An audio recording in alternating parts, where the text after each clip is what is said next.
We are off and running. All right. Welcome to Daily Power Parsha. Today is Friday, June 4th, and we are ready to roll. So we are going to finish up our studies of the Torah portion of Shelach. We're going to do this in original DPP style, 5 to 10 minutes, and let's jump right in. Boom. Sharing the screen because sharing is caring. Here we go. Torah reading for Shelach. As you see it, reading number 6. This is Numbers chapter 15, verse number 17. We're going to do the 6th and 7th readings today.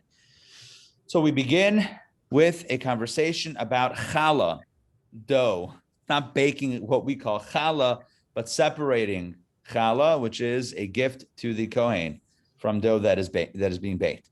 So the Lord spoke to Moses, saying, "Speak to the children of Israel, and you shall say to them, when you arrive in the land to which I am bringing you," so this is a mitzvah that only is applicable once you get into Israel, "and you eat from the bread of the land," because now they're eating bread from heaven, manna, so they're not baking bread, so right, because it's miracle food. So when you get to the land and you eat from the bread of the land, so then you shall set aside a gift for the Lord. Give something to God from your bread. How so? The Torah says, "Reishis arisosechem," the first portion of your dough. You shall separate a loaf for a gift. As in the case of the gift of the threshing floor, so shall you separate it. You take a piece of dough when you're baking bread. You take, assuming it's a right amount, it has to be above a certain amount of dough to qualify. But once it qualifies, you take off a piece of the dough, you separate it out, and you give it to God. You really give it to the Kohen as a gift as a holy gift. So from the first portion of the dough, you shall give a gift to the Lord in all your generations. This applies today. Now we don't have a temple. We have Kohanim. There's a Kohen, but there's no Kohen in the temple. So what we do today is we actually separate the challah and then we burn it. Take a little piece of dough and burn it in the oven. And we don't want to have benefit from it. We don't want to throw it out. So we burn it kind of like a burnt offering. That's the closest we get nowadays. Well, does that take place every week or just? Yeah, when you're baking challah, yeah, you would separate it out. I mean, obviously, don't burn it while you're baking the challah because that's going to create all sorts of. But yeah, you would bake your challah or whatever it is, and then you would just turn on the oven on broil and put it in and burn it. Some people wrap it in a thing of foil, and you basically roast it until it gets really hot and basically unedible, and then. That's it, and then you throw it out. But it's kind of like some sort of. If you buy it challah made, then you don't do anything. They've already taken the challah from it. Okay. Now, what's interesting is we call challah the actual loaf, but in Torah, challah is what you separate from the loaf to give to the Kohen. It's just one of those terms that have stuck in an interesting space. All right, so we continue inside, and if you should err and not fulfill these commandments, which the Lord spoke to Moses, all that the Lord commanded you through Moses from the day on which the Lord commanded, and from then on for all generations. So if the mitzvot are not being done, if because of the eyes of the congregation it was committed inadvertently, in other words, if everyone just messes up, the whole community somehow is mistaken about something and everyone messes up, so then the entire congregation shall prepare a young bull as a burnt offering for a pleasing fragrance for the Lord with its prescribed meal offering and libation, and one young he-goat for a sin offering. The Kohen shall atone on behalf of the entire congregation of the children of Israel, and it shall be forgiven them. For it was an error, and they have brought their offering as a fire offering to the Lord and their sin offering before the Lord because of their error. The entire congregation of the children of Israel and the proselyte who resides with them shall be forgiven, for all the people were in error. Okay, there we go. So here we have an interesting case. Now, it may have fit better, or it may have seemed to fit in the book of Leviticus when we talk about the offerings and the sin offerings. And here we have a unique case where everybody just, for some reason, everyone just got something wrong and everyone was doing it. So there is a prescription to fix. I just think of an example of how this could happen. I mean, it could happen that, something was mislabeled kosher and everyone bought from the butcher and it turns out it wasn't kosher and everyone did the same thing, kind of eating from that food or whatever. Or one went to a wedding and ate from the food. And I'm just thinking about food as an example. I don't know why. Maybe it's this example where everyone is on the same page, or I don't know, something else. But so there's a sacrifice, there's a sin atonement, sacrifice and offering for that. Let's quickly go into 7, reading number 7. But if an individual sins inadvertently, He shall offer up a she-goat in its first year as a sin offering, and the Kohen shall atone for the erring soul which sinned inadvertently before the Lord, so as to atone on his behalf, and it shall be forgiven him. One law shall apply to anyone who sins inadvertently from the native born of the children of Israel and the proselyte who resides among them. Again, one law for everyone. But if a person should act high-handedly, right? In other words, this is with chutzpah,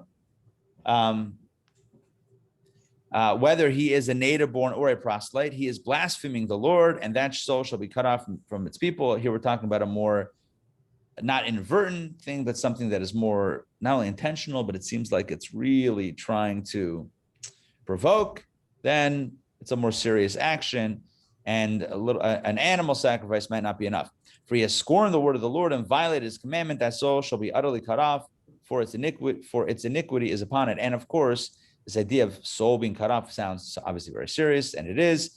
And it's only for certain things, though, that trigger that. And there's always second chances. All right, let's. Sandrine is joining. Fantastic. Let's continue. Hey, Sandrine, welcome. Just a note, I'm going to wrap up quickly because I've got to run. So we're just going to spend another few minutes, then wrap it. It's great to have you on for these few. So let's go. When the children of Israel were in the desert, here's a new story. They found the man gathering wood on Shabbat, on the Sabbath day. Those who found him gathering wood presented him before Moses and Aaron and before the entire congregation. They put him under guard, since it was not specified what should be done to him. So this is the Mekoshesh Eitzim, the wood gatherer. Some say it was a wood chopper, whatever, chopping, gathering, basically doing something that should not be done on Shabbat. The Lord said to Moses, to clarify, this man shall be put to death. The entire congregation shall pelt him with stones outside the camp. Sound serious? Yes. All right. These were desert times, and Shabbos there were specific actions and consequences here.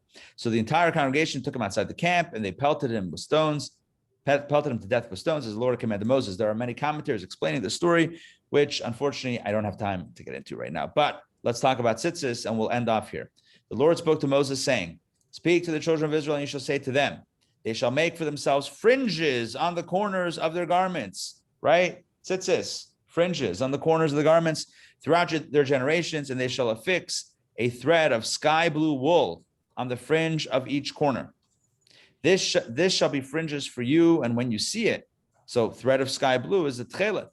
This shall be fringes for you, and when you see it, when you see the sky blue, when you see the tzitzit, you will remember all the commandments of the Lord to perform them, and you shall not wander after your hearts and after your eyes, after which you are going astray. This is a reminder to keep you on task, to keep you focused, to keep you Jewish, so that you shall remember and perform all my commandments, and you shall be holy to your God. I am the Lord your God who took you out of the land of Egypt to be your God. I am the Lord your God. We mentioned the Exodus, the mitzvah of tzitzit. This forms right here, these few paragraphs, 1, 2, 3, 4, 5, forms the third paragraph of the Shema. The Shema has 3 sections. This is the third section of the Shema, this quote right over here, this citation. It talks about tzitzit, and when we say the Shema and read it, so those that are wearing tzitzit actually give a kiss to the tzitzit after each time it says the words fringes. Fringes.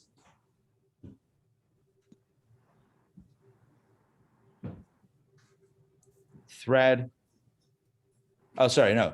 Fringes, fringe, and fringes. Those 3 times one kisses the tzitzit that they are wearing, a talit or a talit katan or a small one. Either way, that is what's done. Okay, so we should remember the commandments, right? We should look up. The sky reminds us that there's something higher than us, and we should be inspired to indeed make this world a beautiful place unto man and unto mankind and unto God. All right, thank you for joining today. Sorry I have to run, but I have this this thing that's calling my attention. All right. I saw the forecast. It's forecast right now for possibility of rain Sunday night. Oh, really? Ooh, I need to check that. Thank you for the heads up. I'm going to check that. Okay, I'll be monitoring that. If for some reason it's a problem, we'll have to adjust. Either we'll have to postpone, or we'll maybe move inside because we have those TV screens inside. It's not the same, you know, but we'll see. I have a big order of food. So, all right, we'll have to check it out.